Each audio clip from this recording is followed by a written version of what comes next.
Hello everyone, ये video में मैं लिमिटेशन एक्ट 1963 का सेक्शन 3 डिस्कस करने जा रहा हूँ। Section 3 of the Limitation Act talks about bar of limitation. Subject to the provision contained in section 4 to 24, inclusive, every suit instituted, appeal, preferred, and application made after the prescribed period shall be dismissed, although limitation has not been set up as a defense. अब देखो, सबसे पहले मैं section 3 sub clause 1 को explain कर रहा हूं। Section 3 sub clause 1 क्या कहता है कि लिमिटेशन एक्ट के सेक्शन 4 से लेके सेक्शन 24 में जितने भी सूट्स, अपील और एप्लीकेशन से रिलेटेड प्रिस्क्राइब टाइम पीरियड बताया गया है, उससे एक्सक्लूड या फिर उससे एक्सीड करके कोर्ट अपना पावर का यूज नहीं कर सकता। हमने इनिशियली देखा था कि ये एग्जॉस्टिव है, दिस एक्ट इज एग्जॉस्टिव, तो यहाँ पे उसके लिमिटेड पावर्स ही है। तो सेक्शन 4 से लेकर 24 तक जितने भी सूट, अपील और एप्लीकेशन से रिलेटेड लिमिटेशन पीरियड बताए गए, कोर्ट उसके बियॉन्ड अपना पावर यूज नहीं कर सकता।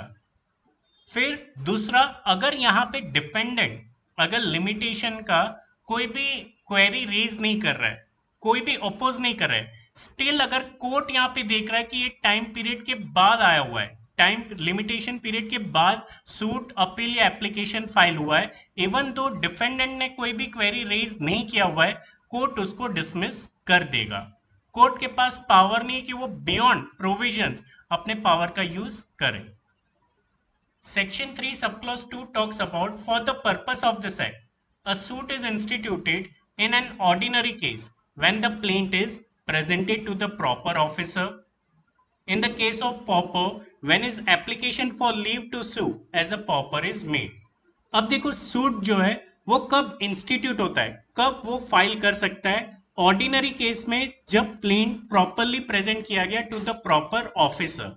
अब इसका मतलब क्या है, देख लेते हैं। In an ordinary case where the plaint is presented to the proper officer, a plaint must be presented with proper court fee, tickets and stamp. तो प्लेंट में ऑर्डर 6 और 7 को फॉलो करना है। उसमें जो जो चीजें बताई गई है, प्रॉपर कोर्ट फीस अटैच होनी चाहिए, टिकट्स अटैच होने चाहिए, प्रॉपरली स्टैंप होना चाहिए, तब जाके उसको एक्सेप्ट किया जाएगा। अगर आप प्लेन दे रहे हो कोर्ट में बट उसमें कोर्ट फीस नहीं है या प्रॉपर साइन या सिग्नेचर पार्टीज की नहीं है, तो उसको एक्सेप्ट नहीं किया जाएगा, भले ही आप with in time period file कर रहे हो। Second, a plaint is written and ordered to be amendment within a time fixed by the court. It is the date of the original presentation of the plaint and not the date of the subsequent presentation after amendment. Suppose court आपको कुछ amendment के लिए आपको return कर रहा है plane, और आपको टाइम पीरियड दे रहा है कि इतने टाइम पीरियड में ये अमेंडमेंट करके आप प्लेन सबमिट कीजिए, बट इसका मतलब ये नहीं कि आपका fresh date limitation period start होगा। आपने जिस डेट से प्लेन फाइल किया हुआ था उसी दिन से आपका लिमिटेशन पीरियड कंसिडर या काउंट होगा। फॉर एग्जाम्पल, 1 नवंबर 2024 को मैंने एक प्लेन फाइल किया हुआ है। 4 नवंबर को कोर्ट ने मुझे प्लेन रिटर्न किया, उसमें कुछ अमेंडमेंट करने के लिए। अब 4 नवंबर से मेरा फ्रेश लिमिटेशन पीरियड स्टार्ट नहीं होगा, मेरा लिमिटेशन पीरियड तो 1 नवंबर से ही स्टार्ट हो चुका है, तो वहीं से मेरा लिमिटेशन पीरियड कंसीडर होगा। Here a suit is instituted when a valid plaint is presented according to the law to the proper officer. अब देखो, यहाँ पे वैलिड प्लेंट मतलब क्या है, यहाँ पे जो अफेक्टेड पार्टीज है, जिसके पास राइट्स है रेमेडीज क्लेम करने के लिए, वही यहाँ पे प्रॉपर पार्टी होंगे जो सूट फाइल करेंगे।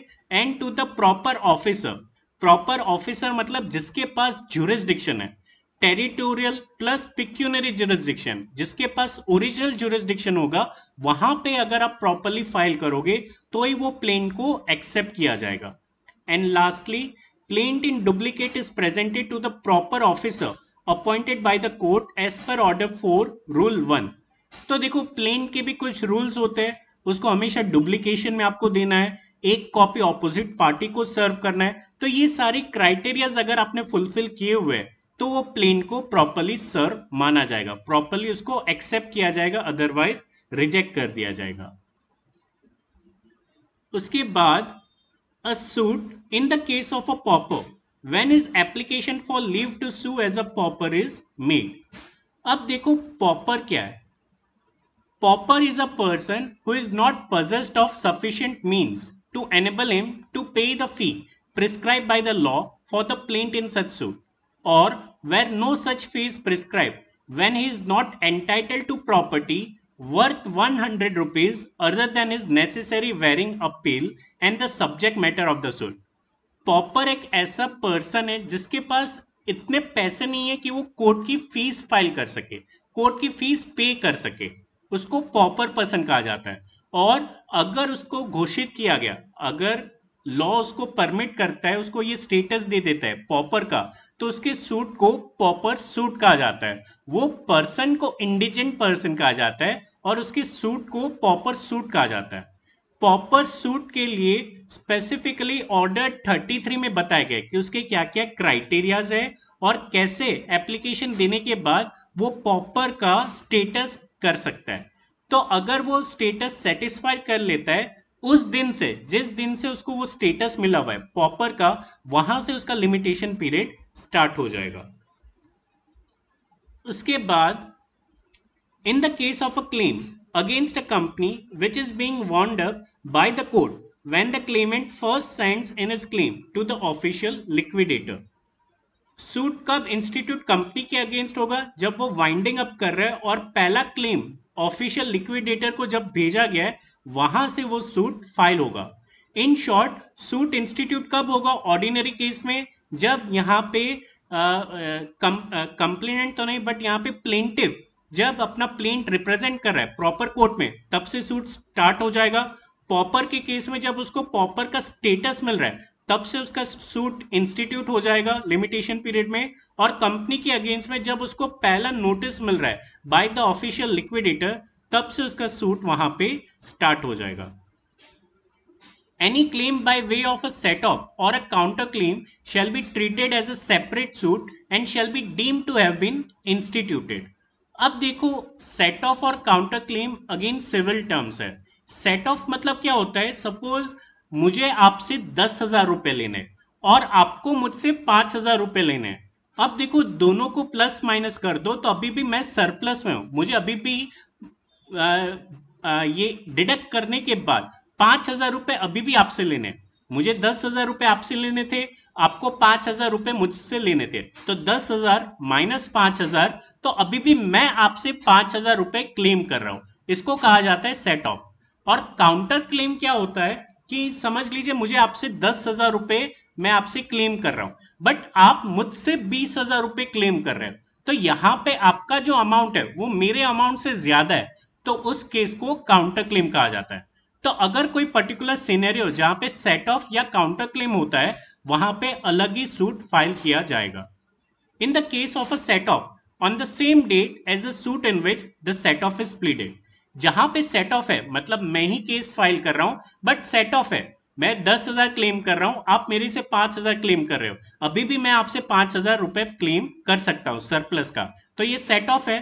तो सेट ऑफ के केस में जिस दिन पहला ही केस मैंने फाइल किया हुआ था, वहीं से मेरा लिमिटेशन पीरियड कंटिन्यू रहेगा.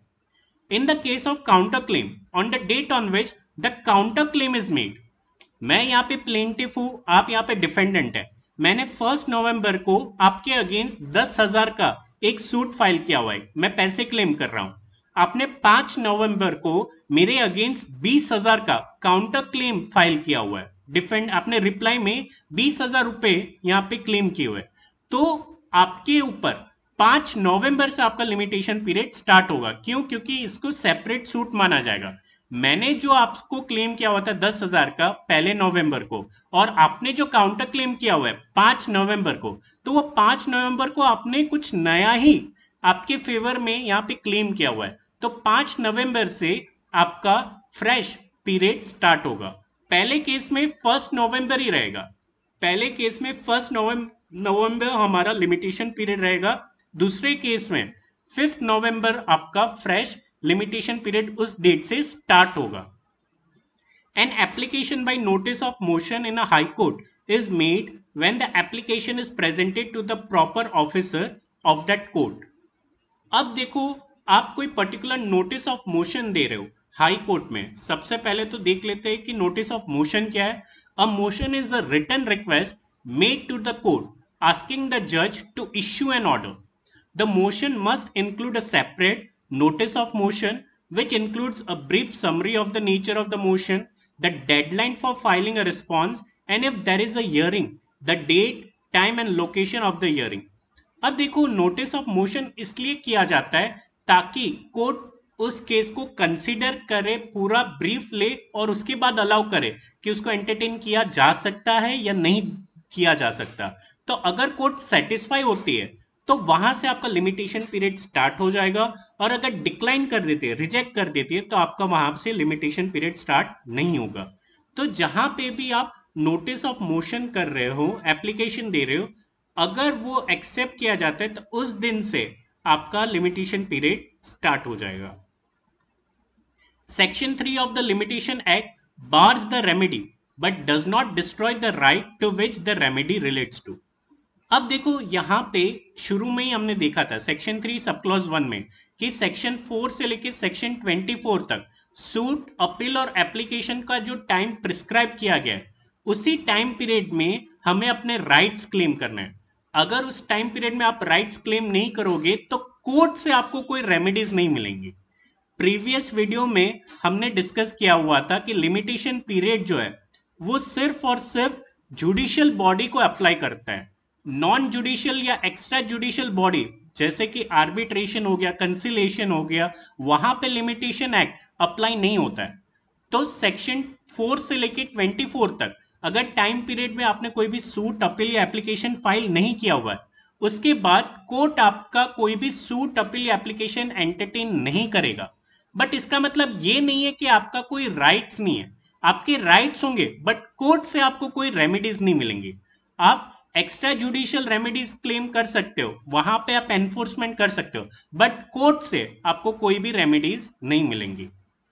There can be review of order on the question of limitation provided under Order 4, Rule 1 of CPC.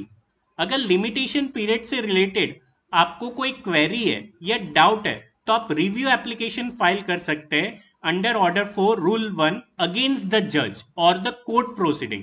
तो अगर आपको लग रहा है कि नहीं ये लिमिटेशन पीरियड के बाहर है, एक्सटेंड है, कोर्ट अपना पावर का मिसयूज कर रहा है या जज, तो वहां पे आप रिव्यू पिटीशन फाइल कर सकते हैं for calculating the limitation period.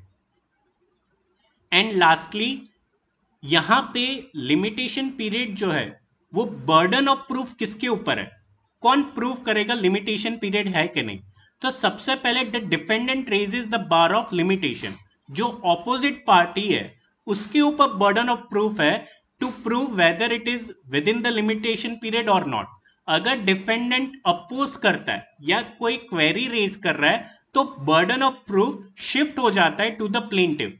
फिर प्लेंटिव को यहाँ पे प्रूव करना है कि वो लिमिटेशन पीरियड के अंदर है कि नहीं, within the limitation period और not. So the burden of proving the limitation period first lies on the defendant, and if it is opposed by the defendant, the burden of proof will shift on the plaintiff. हाँ, कई cases में जब आप suit, appeal या application file करते हो, यहाँ पे प्लेंटिफ फाइल करेगा प्लेंट के थ्रू। तो अगर कोर्ट यहाँ पे क्वेरी कर रहा है, आपको क्वेश्चन करता है कि आप प्रूव कीजिए कि आपने with in limitation period file किया हुआ है, तो बर्डन ऑफ प्रूफ सबसे पहले प्लेंटिफ के ऊपर होगा और उसके बाद शिफ्ट हो जाएगा टू द डिफेंडेंट अगर इसने प्रूफ कर दिया है तो। So this was section 3 of the Limitation Act 1963. Thank you.